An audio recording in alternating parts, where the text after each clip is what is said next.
Most women. Now, according to today's papers, female executives are up in arms over news that the government plan to make it mandatory for businesses to have a minimum of 1 in 4 female board members by 2015. Currently, almost half of all the top 250 FTSE companies have no women on the board at all. Liz Barber, an executive herself, says it's patronising and women shouldn't be made to feel that they're only there because they want to fill up a quota. Meanwhile, Marketing Vice President Amanda Jobbins said all roles should be appointed on merit, but the definition of merit needs changing.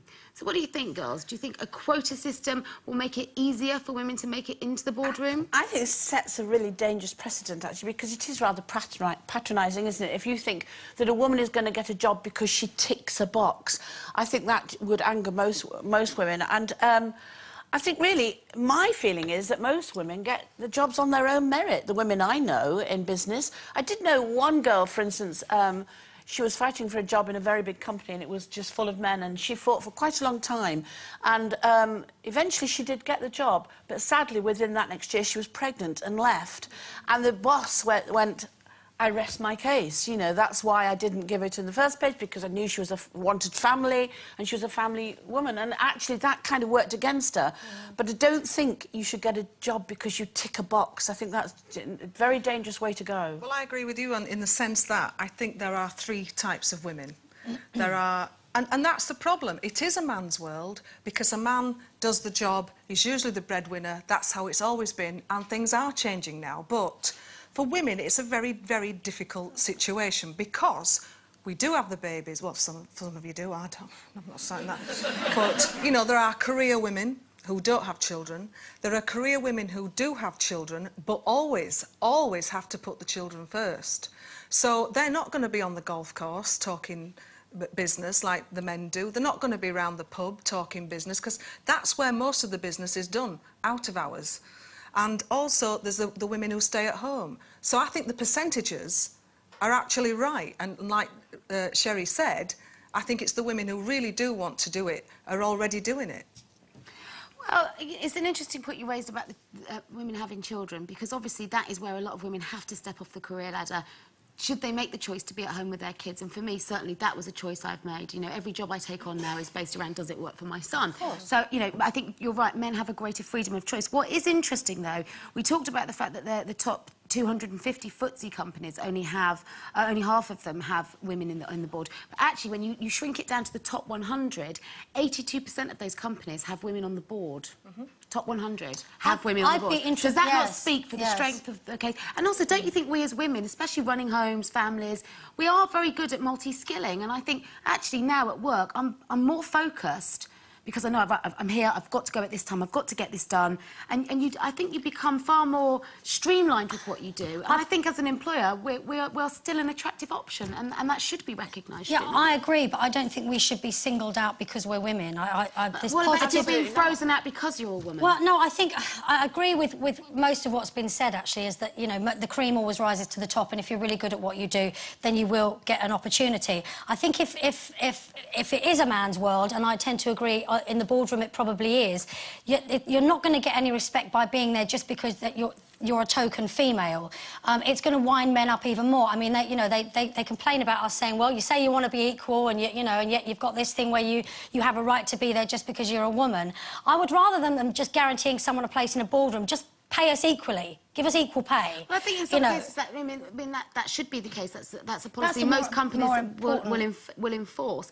But do you think that... Still not right across the board, though, is it? But do you think, as an employer, you would sit there with a man and a woman in front of you and think, OK, he's less likely to want to leave early for sports day, therefore, do you not think that those are genuine... Well, it's less likely to have a baby, see. I think that's what comes in, there are men that do want to be with their kids as well. I think it's important to say that. I'd be interested to know the age of the women that are in those top 100, because I think we're different at different stages in our lives. I think in my 20s, I would have been really good in a sort of, completely committed, 7 in the morning till 9 o'clock at night.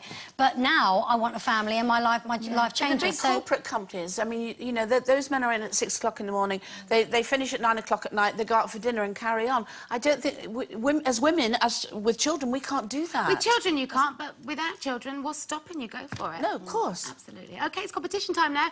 And this week, we're giving every... start again, can't speak. This week, and the best of luck. Now, our first guest says that back in the day, most people would ask him, do you have a cunning plan? These days, though, most people just come up to him and say, can you come and dig up my garden, please? In other words, he's just as famous for playing Baldric in Blackadder as he is for bringing archaeology into our living rooms. Please welcome Tony Robinson.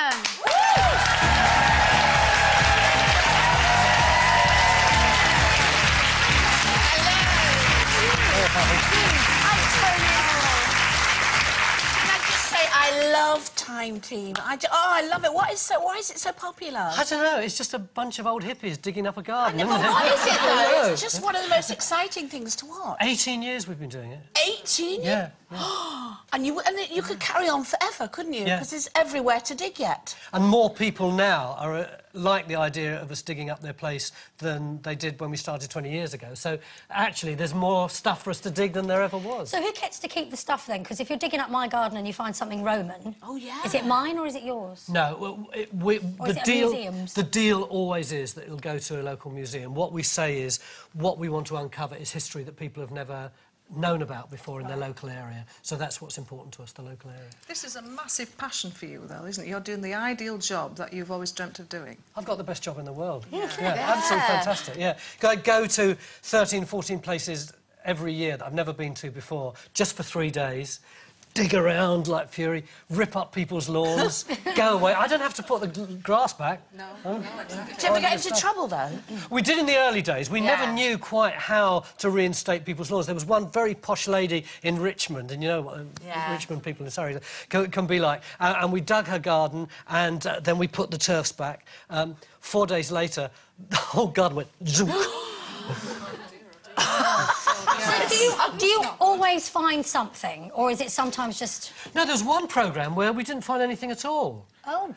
But people said, great programme that, you didn't find anything, you cheeky monkeys. Like we planned it. Could you not just plant something to make better telly? No, we're not into that. No, I mean, the whole thing about our programme is, I mean, you know how much telly is stitched up, but as far as we're concerned, we want to be authentic. If we show you stuff and we find it and it's fantastic, you've got to know that there are some times where we hardly find anything. Yeah, exactly. What's the most exciting thing you've ever found?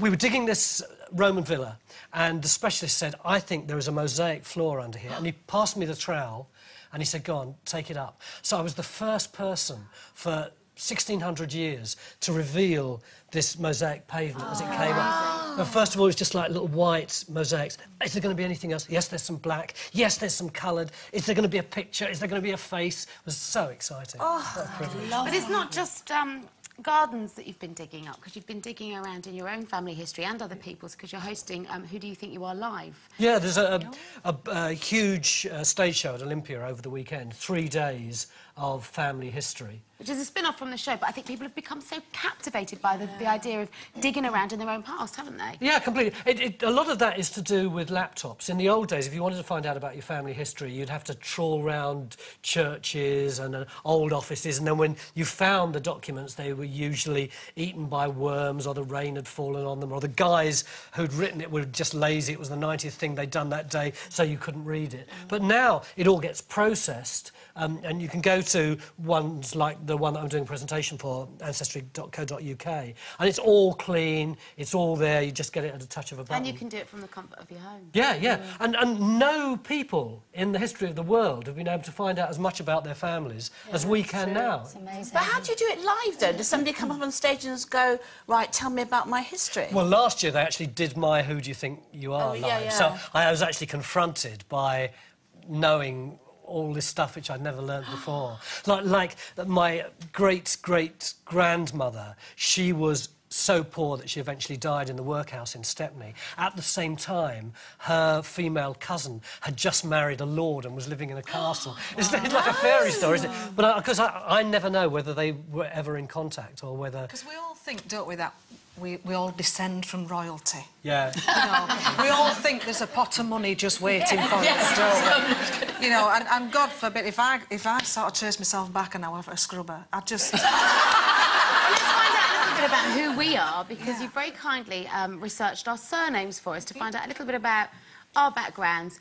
So who proved to be most interesting? The interesting thing about Max, and I'd never thought about this before.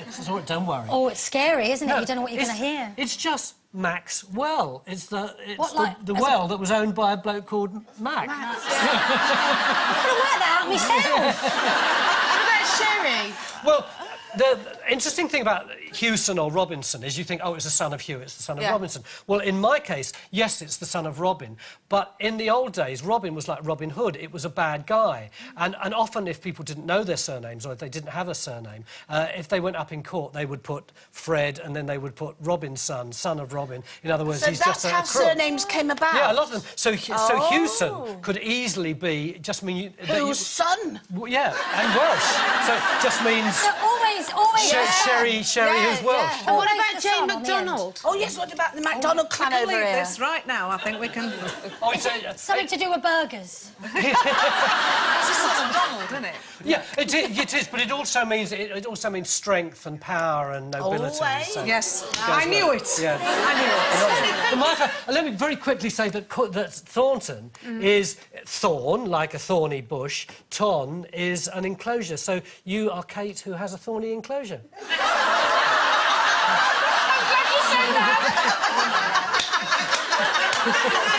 There's a lot I could say to that, but it's not 9 o'clock at night. Thank you so much for coming in today. It's been an education. Good luck with the live event. And please keep digging. Tony Robinson, everyone.